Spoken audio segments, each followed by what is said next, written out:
name is D'Lo Jordan, and this is VENUM.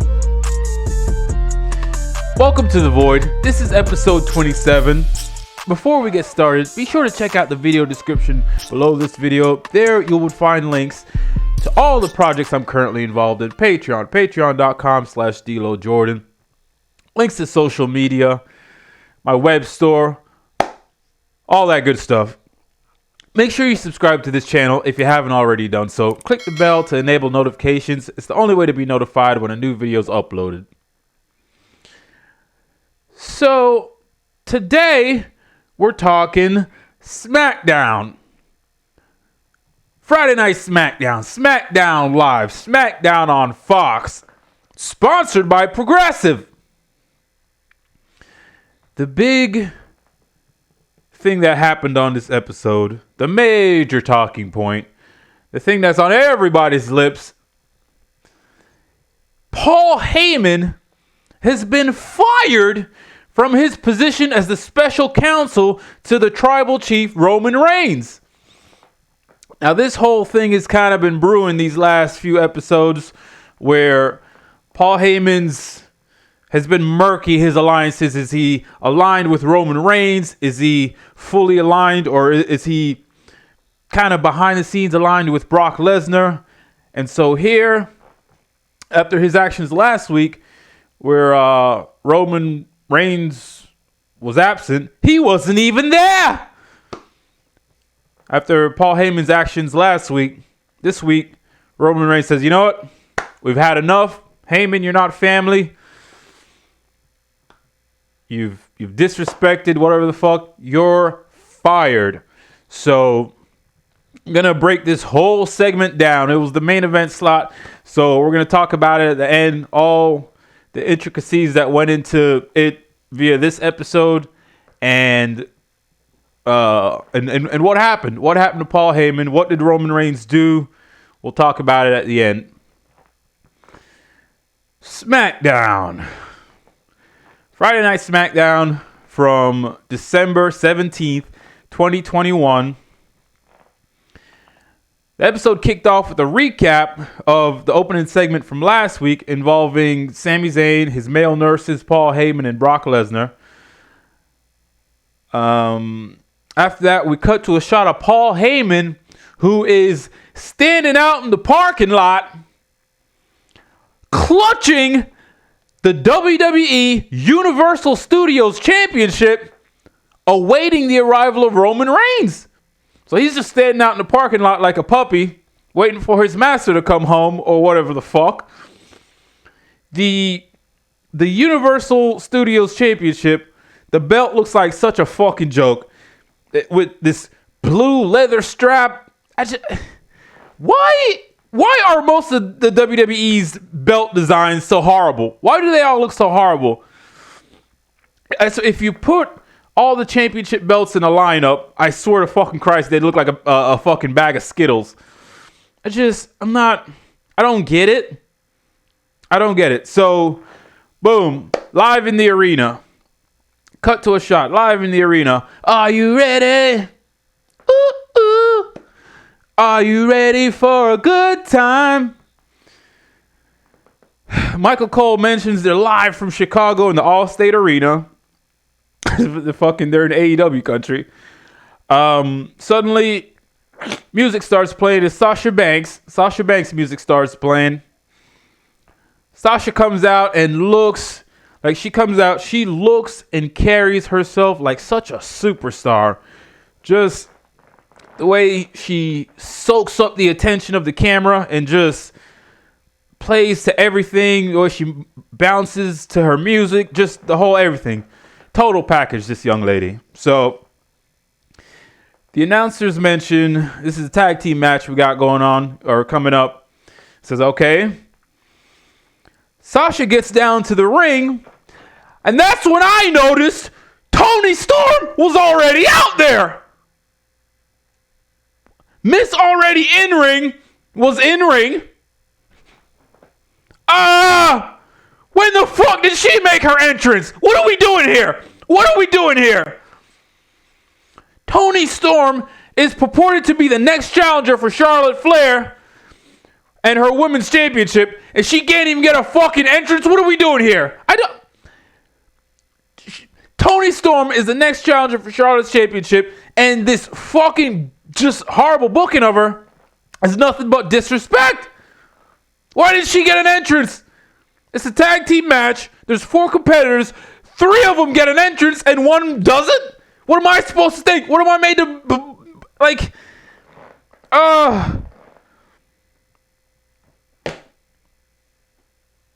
Storm didn't even so much as get a lower third with her name to identify the fucking woman. Just... so... the first opponent comes out. It was Schatzy. Who? Schatzy comes out. She has green hair, and she comes out to some fucking heavy metal type music. So she's going to be teaming with Charlotte Flair.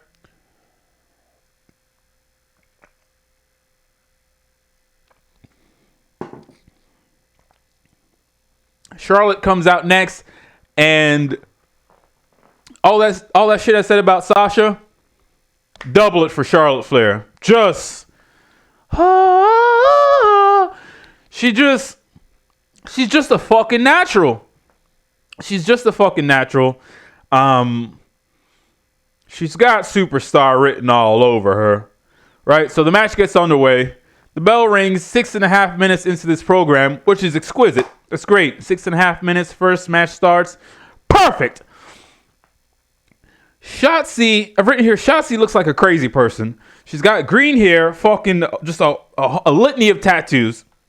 She's virtually tatted from head to toe. She's wearing this patchy outfit that looks like a fucking quilt. An orange quilt. Like, so Schatzy was distracting at one point, so this fucking thing started off with Toni Storm and Schatzy. They were in first. At one point, Sasha and Charlotte tagged in, and I've written here, business picked up.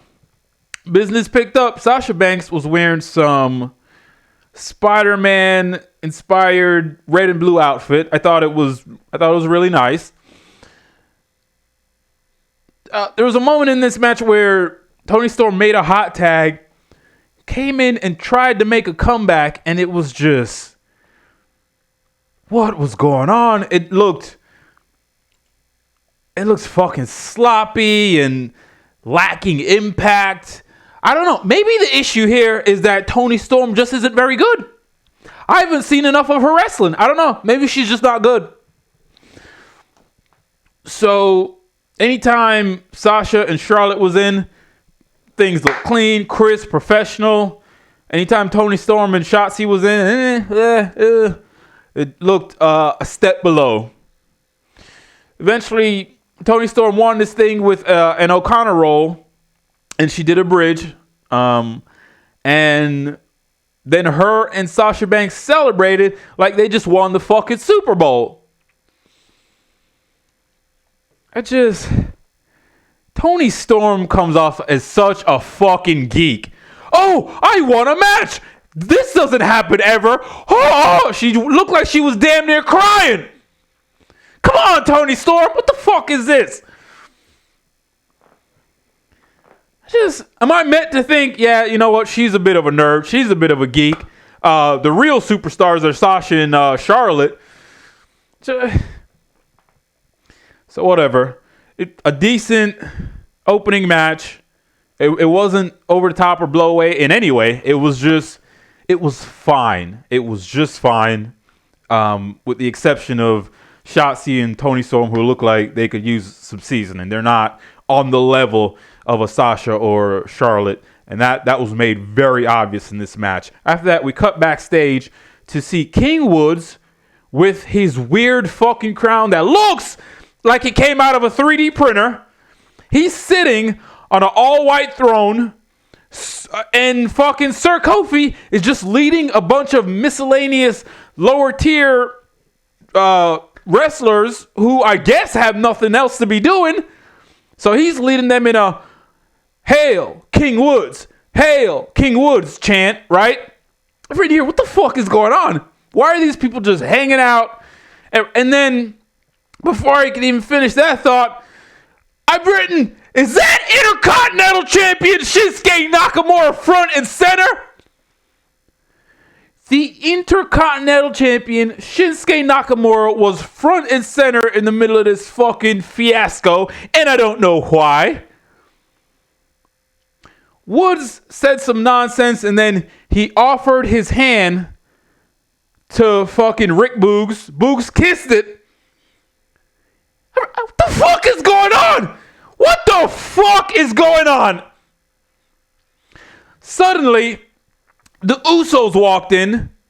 They walk in to interrupt. And it's like, oh my God, I'm getting hot. So the Usos walked in to interrupt this faggotry. I've written here, thank fucking Christ. Woods eventually said, we're going to beat you tonight, and we're going to beat you at day one for the tag team championships. And then the Usos just basically responded, nuh-uh, we're going to beat y'all tonight, and at day one and keep our belts. And it was just like, okay, so nothing. That whole segment accomplished fucking nothing. Don't know what was going on. Don't know why all those people were there. They just walked in out of catering. It's a complete fucking nonsense. Back in the arena, the Vikings made their entrance, and every time I see these guys on TV, I'm relieved to know that they haven't been quietly released. They come out, and commentary mentions it's going to be a tag team match coming up next. The Viking Raiders versus Jinder Mahal and Shanky. Some motherfucker's name is Shanky? What in the flying, divine, sunshine, Florida fuck? Some motherfucker's name is Shanky? Nice to meet you, Shanky. No last name. So back from the break, we go right to a progressive match flow, recapping the debut of the Protector, Xia Li, where she came out to aid Naomi in the... Naomi was down 3-on-1 against Sonya Deville, Baszler, and Natalya. And Xia Li came out with her fucking lightning pose and fucked them off. So after that, we go backstage. Natalya's standing there looking like a fucking android. She did not look human. Natalya's approached by an interviewer. I don't know who. She wasn't identified. The interviewer said, I don't know, the interviewer pitched a question or something. Natalya mentioned that she was a Guinness World Record holder for the most matches had by any female on, I guess, TV or pay-per-view. Then Natalya said if Xia Li wants to step to her, then Xia Li is going to need a protector. I've written here, Natalya's face looks like plastic surgery as fuck. What's going on? Okay, so after that, they went to a recap of events from Monday Night Raw, and I fast fucking forwarded. I don't watch Monday Night Raw. I don't give a fuck what happened on Monday Night Raw. Fast forward. At this point, I was thinking, as I'm fast forwarding this, are the Vikings still in the ring? Are the Vikings still waiting in the ring? What the fuck is going on? They made their entrance 6-7 minutes ago. We cut back to the arena, and I was reminded, oh yeah, no, they're still in the ring, that they've been just standing there beating their chest the whole time. So fucking Jinder Mahal and fucking Shanky, they make their entrance, and they didn't get all the way to the ring before they cut to another commercial break.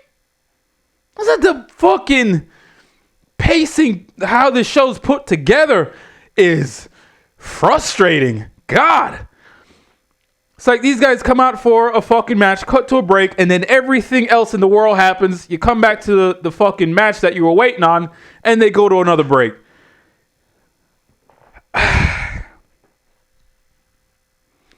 Back from the break, the match had already gotten started. The match got started in the commercial break. Jesus fucking Christ! of Nazareth. So you come back. The match has just already started. So don't give a fuck. Don't give a fuck.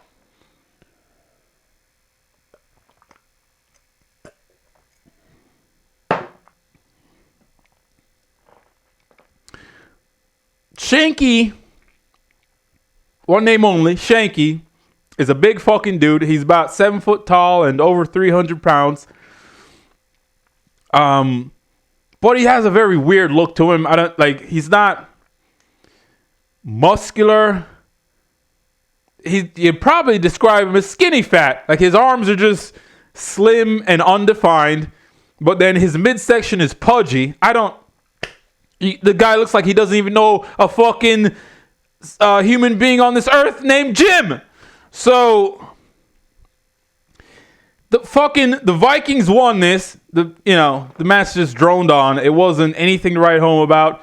It wasn't anything outlaw, but it also wasn't inspiring. So eventually the Vikings won this when the larger of the two Vikings came off the top rope and fucking splat. He flattened the shit out of Shanky.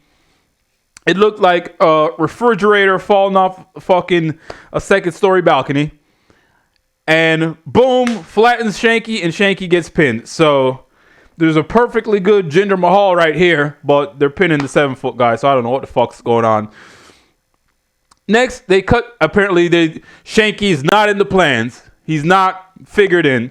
So next, they cut to a recap from last week of Adam Pearce telling Drew he couldn't take his sword to ringside, a decision made by a higher authority. I guarantee you will never hear about this again.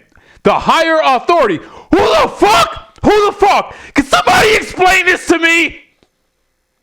The higher authority says, oh, fucking name them. This is ridiculous. This is ridiculous. They just, some phantom, all powerful authority, and you're never going to figure out who it is. So that's fucking stupid.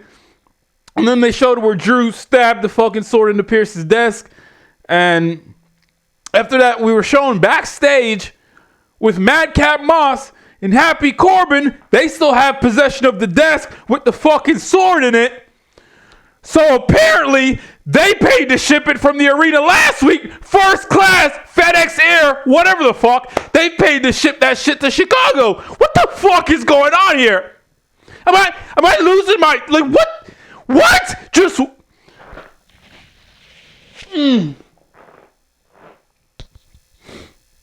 So apparently, they've paid to ship this desk to the next arena. They flash... The guys are pushing the desk somewhere. They flash a graphic saying, Happy Talk is next. That's just... At this point, I felt like just like a bowel movement happening inside. It just, God damn it. They go to commercial. Back from the commercial, we're showing Paul Heyman in the parking lot when a large GMC SUV pulls up. Probably a Yukon XL. Heyman goes to the back door, opens the door with glee, saying, my tribal chief, my tribal chief. But out steps Brock fucking Lesnar. Brock Lesnar steps out looking like a farmer as fuck. Brock's killing me with these outfits. Heyman says, he was kind of expecting someone else. And Lesnar says, maybe Roman? Well, good luck with that. Kind of pats Heyman and then Lesnar walks off. Back in the arena, the happy fucks come out.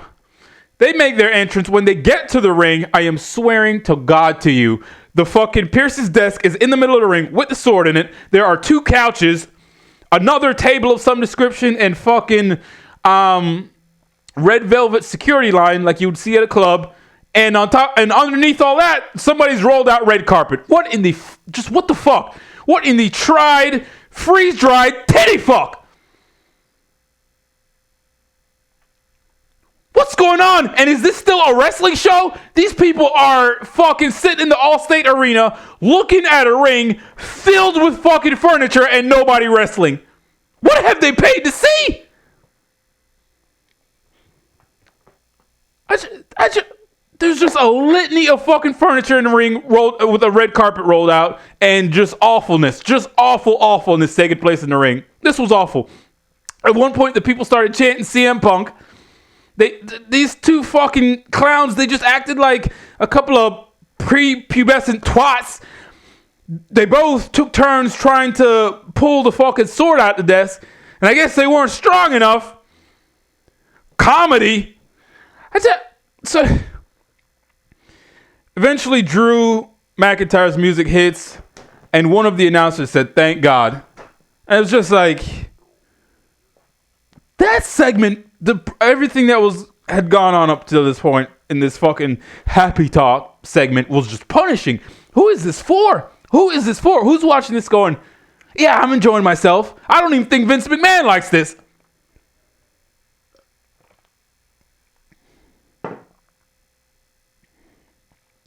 Drew came out wearing a leather jacket and a fucking kilt.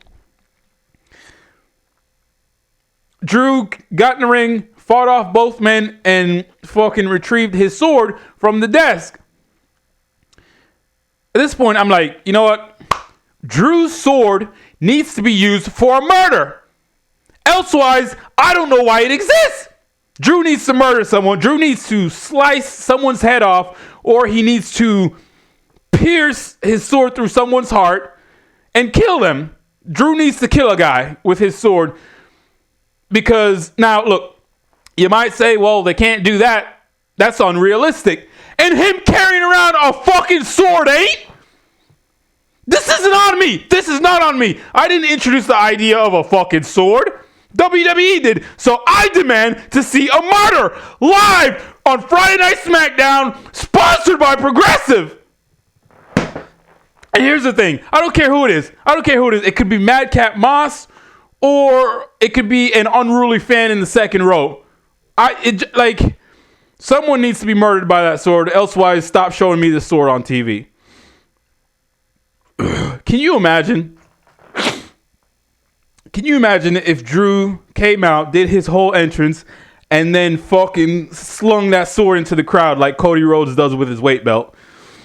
That'd be interesting to see. Like, he just fucking slings it into the crowd and it lands in somebody's neck and they just fall over bleeding and no one gives a fuck and the show just continues. That would be amazing. So after that, we were backstage with Sonya Deville, Adam Pearce, and Sami Zayn. Adam Pearce mentions, no wheelchair, no neck brace. And Sami responds, oh, my lawyer says I don't have to wear it anymore. Pearce and Deville look at each other and they react, your lawyer? Don't you mean your doctor? And Sami Zayn says, oh, yeah, my doctor. I thought that was funny. Sami Zayn is complaining, bitching and moaning about his Universal Studios title match and how he didn't get a fair shake and when he's going to get another shot. So Adam Pearce just makes a 12 Days of Christmas 12-man gauntlet match, with the winner getting a shot at the Intercontinental Champion. Which, what? So fucking, and that was that. And they just, that you're going to have to settle with that. Fuck off. And so that's going to be next week.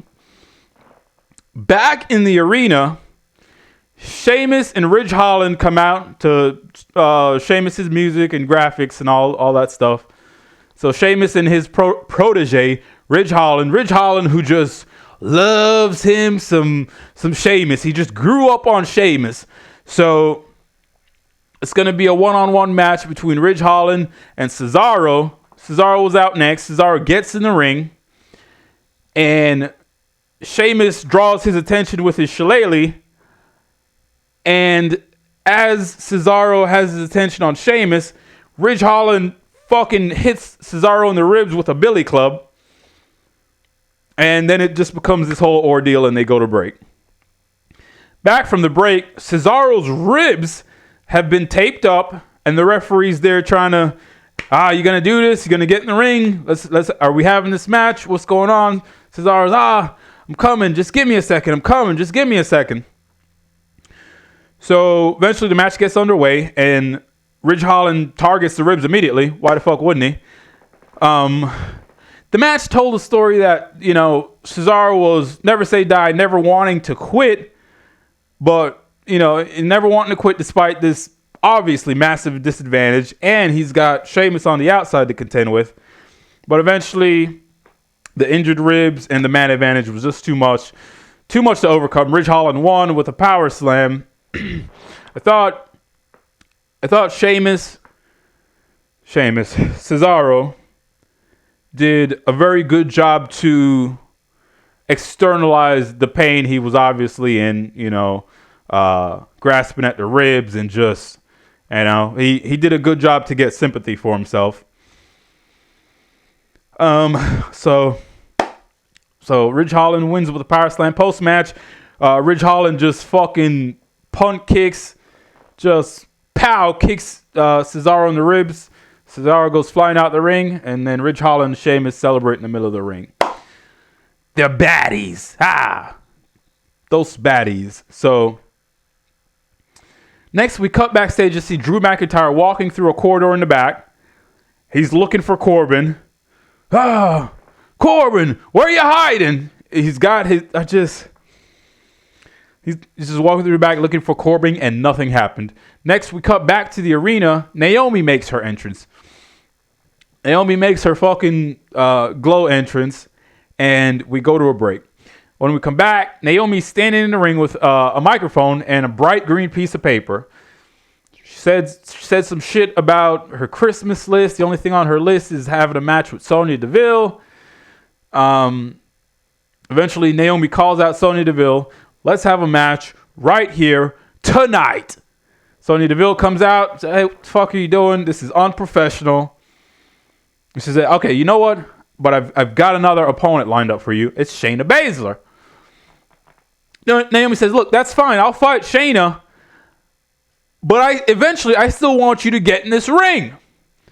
So Sonya says, all right, you know what? That's fine. I'm gonna get in the ring. She gets in the ring and starts taking off her jacket like she's gonna fight Naomi. When suddenly, Shayna Baszler chop blocks Naomi from behind. Boom, clips her leg, and Naomi's down, and Baszler just begins to work over her leg. She starts attacking the knee,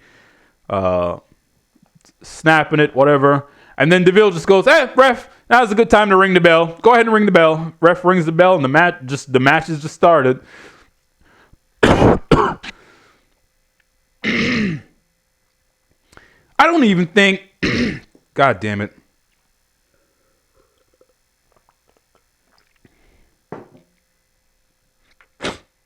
I don't even think this match went 90 seconds before Shayna was trying to apply some submission, and Naomi just did a lucky roll-up and won. So Naomi won with a quick roll-up pin. She gets out the ring, walks past Shayna Baszler, and is just... Not Shayna Baszler, Sonya Deville, and is just staring her down, and nothing happened. Then after that, we're shown backstage, Madcap Moss and Happy Corbin are hiding in the deepest, darkest depths of the arena somewhere, when suddenly some female interviewer just walks in. She says, there you are. Like, the fuck? And she said, oh, boy, is it dark in here. Can we get some lights? And the lights just turn on. And, Corbin and Madcap are, oh, no, why are you doing? Hey, don't turn on the light. What are you doing? Like, I don't know what the fuck any of this was. She asked them basically like how they felt now that Drew got his sword back and all this. Corbin proposed a match between Drew McIntyre and Madcap Moss. And as soon as he said Madcap Moss, Moss started looking petrified like, the fuck? So Drew proposed a match between Drew McIntyre and Madcap Moss at the Day 1 pay-per-view. And Madcap Moss was just looking all petrified like, yeah, cool. I don't really want to face the guy.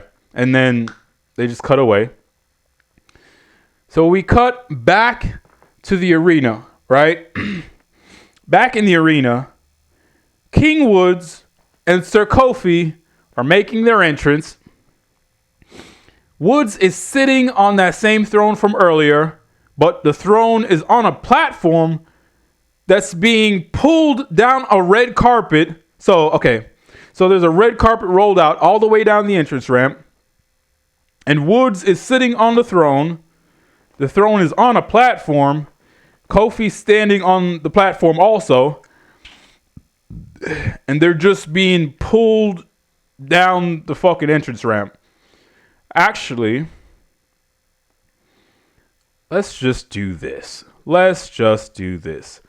I would like to... How are we going to do this? I would like to direct your attention...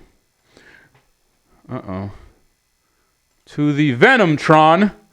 Bada boom! Alright.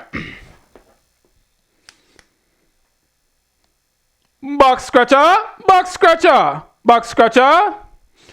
So, here, you got the platform. You could see the ropes. I don't know who's on the other end of the ropes.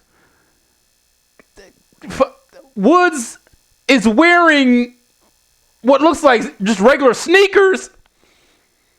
Kofi's over here doing some kind of homoerotic dance. And this whole thing, the full length of the entrance ramp, they're just being pulled down to the ringside. So I'm not even sure. This is the first time I've seen this ensemble. So I'm not even sure what the fuck any of this was about. But it looked ridiculous. So fucking... Let's get back the officially licensed VENUM video wall. So I'm already looking at this. Oh, this is going to be ridiculous. The Usos were out next. And it's going to be a tag match between the New Day and the Usos tonight. And apparently, they're also going to have another fucking match at the pay-per-view for the belts. This match has been done to death. Who cares? Couldn't they come up with a different match to have happen tonight instead of doing the same match twice, except for tonight there's no title on the line? I had negative interest in this match. WWE Smackdown, you owe me to get me to zero interest. These two teams just had a match last week with the addition of Team RK Bro. And now they're having another match, and I'm being told they're also going to have a match at the pay-per-view. I couldn't possibly give a fuck. This match just transpired. It seemed well executed. Perfectly sound, with great fundamentals. But I just couldn't care. I just could not care. So New Day won. They just beat the tag team champions straight up. And I've written here, I still don't give a fuck. After that, we are shown Paul Heyman, who is still standing in the parking lot. He's got nothing else to do. He's just still standing out in the parking lot. Mind you, there's only about 20 minutes left of airtime when a Cadillac Escalade SUV pulls up. Paul Heyman goes to open the back door, saying, my tribal chief. But as he goes to this side, Roman gets out the opposite side and just closes the door by himself. So the two of both men met at the front of the vehicle. Roman says, let's go out there to my ring. And they walk out of shot. We go to a break.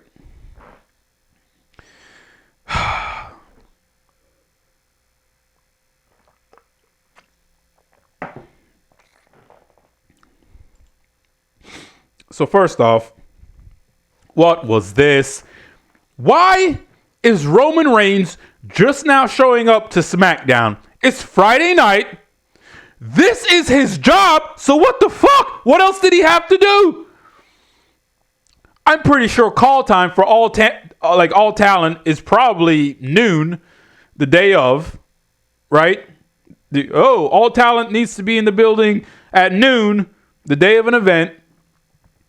There is no fucking way that me or anyone else is buying that Roman Reigns shows up 20 minutes before SmackDown goes off air. No way. So That's some awful shit you're putting down, but I'm not picking up. After the break, Roman is making his entrance, accompanied by Paul Heyman. Reigns eventually gets down to the ring. He and Heyman get in the ring. And Roman holds up the Universal Studios Championship. Then all of a sudden, you see the Usos in the background. I noticed the Usos also in the background holding up the tag belts. And I was like, whoa, wait a minute. They didn't walk out with Roman. The Usos didn't walk out with Roman and Paul Heyman. Where the fuck did they come from? Did they just materialize at ringside? What the actual fuck? So all four men are just standing in the ring now, facing the fourth wall, the camera, if you will. Roman holds out his hand, and Paul Heyman hands him the microphone. Roman says, "Chicago, acknowledge me." And the people make some noise. So this is the culmination of this story they've been telling for the last couple of weeks between Roman and Brock Lesnar and Heyman and Sami Zayn, weirdly sprinkled in there for reasons. Roman says he doesn't like when the Usos lose. Well, thank you for acknowledging that. Because, yeah, they did just fucking lose. They did just fucking lose a straight-up tag match to challengers that they're going to have another match with. So they're fucking garbage. He says, but we can get through it because we're family. Roman then turns his attention to Paul Heyman and says, but you're not family. Roman begins to grill Paul Heyman about his recent behavior the last few weeks. The crowd started chanting, "You screwed up." And Roman actually acknowledged that. Says, yeah, he did screw up. Roman finally asks Heyman, are you the special counsel to the tribal chief, or are you an advocate?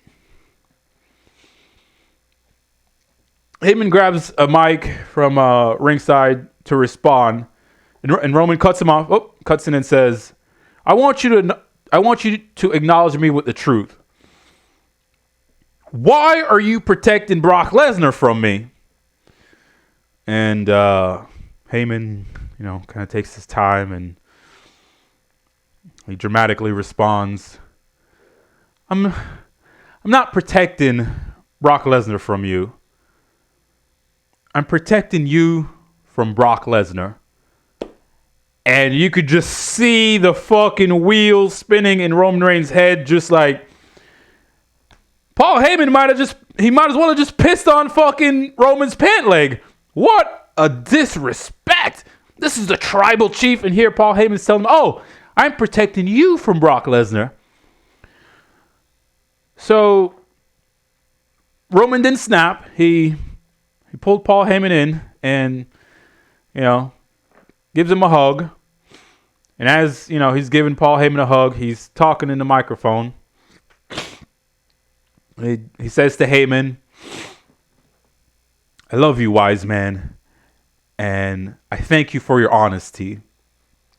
And I thank you for your 40 years of service to my family. And you're fired. And you're fired. Roman says it right there, you're fired, as he's hugging Paul Heyman. He then steps back and turns his back to Heyman. Then Roman turns around and delivers a fucking Superman punch, knocks Paul Heyman out cold like a banker's heart. Heyman's laying on the fucking mat near death. This is when Roman gets this fucking focused look in his eye. He instructs Jey Uso to hop out the ring and grab something. Jey comes back with the steel chair. Roman tells him to get another one. Roman sets Paul Heyman's head on top of the first chair and grabs the second chair, setting up for a concerto where, you sandwich someone's head between two steel chairs, which is a completely preposterous visual, but this is what they're doing. So Heyman's laying with his head on the chair. Roman sets up with the other chair to hit him. All of a sudden, Brock Lesnar's music hits. Dun dun dun dun dun. Lesnar walks out in his Farmer Dan chic. He's wearing fucking overalls. Suddenly, Lesnar rushes ringside. He meets an Uso with a fucking clothesline. Boom. The other Uso catches him with a super kick, and it was not effective. Fucking next thing you know, Brock Lesnar's delivering a F5 to Uso number 1, snatches the second Uso, F5 to Uso number 2. Let's take a moment. Let's take a moment to acknowledge just how rubbish the Usos are. Just how rubbish they are as tag champs. They lost a straight up 2-on-2 match tonight, earlier in the night, to their would-be challengers. So they've already proven they don't deserve to be the tag team champions because they just lost a fair 2-on-2 match. The pair of them are completely ineffective against Brock Lesnar. Simply put, they're shit. They are shit. Moving on. Brock Lesnar begins to circle the ring like a fucking shark. But meanwhile, Roman is standing in the ring, still holding a steel chair. So eventually, Lesnar picks his spot and tries to slide in under the bottom rope. And fucking Roman catches him coming in with the steel chair. Pow! Roman hits Brock Lesnar 4 times with the steel chair before Brock Lesnar just stands up underneath him, fucking scoops Roman up, and delivers an F5 from hell. Just like, Jesus fucking Christ. So Brock Lesnar goes back to being that beast. He gets a fucking demented look in his eyes, and he picks Roman up again and delivers another F5. And then the camera just lingers on a shot of Brock Lesnar just looking fucking unhinged and deranged. And the show goes off air. What a drama-filled, exhilarating end to an otherwise paint-by-numbers edition of SmackDown. It seems like SmackDown as a output product only serves to exist for Roman Reigns and whatever he's involved in. Everything else is just kind of there. A lot of this stuff could just be done so much more. Just do it better. The whole Toni Storm, Charlotte Flair debacle is just... I mean, they're just saying, look, Toni Storm is... Don't care about... They're giving you nothing to get behind Toni Storm. She won tonight and reacted like she had just won the fucking World Series. It's like... She looks like such a geek. What the fuck is a Madcap Moss? I mean, seriously, what the fuck is a Madcap Moss? Drew McIntyre is still running around. He's now still running around with his sword, and I don't know why. So, overall, SmackDown is not an unwatchable show. It's just they need to get some ducks in a row, and I'm not sure they even give enough of a fuck to. It's just like... we'll just put out content and you fucking mocks will watch anyway. So it is what it is. But that was Friday Night SmackDown from December 17th, 2021. Subscribe to this channel if you haven't already done so. Click the bell to enable notifications. It's the only way to be notified when a new video is uploaded. But that is all I got for you on this episode. So until next time, I'd like to bid you all adieu. And until next time, I'm D'Lo Jordan, and this right here, this is VENUM.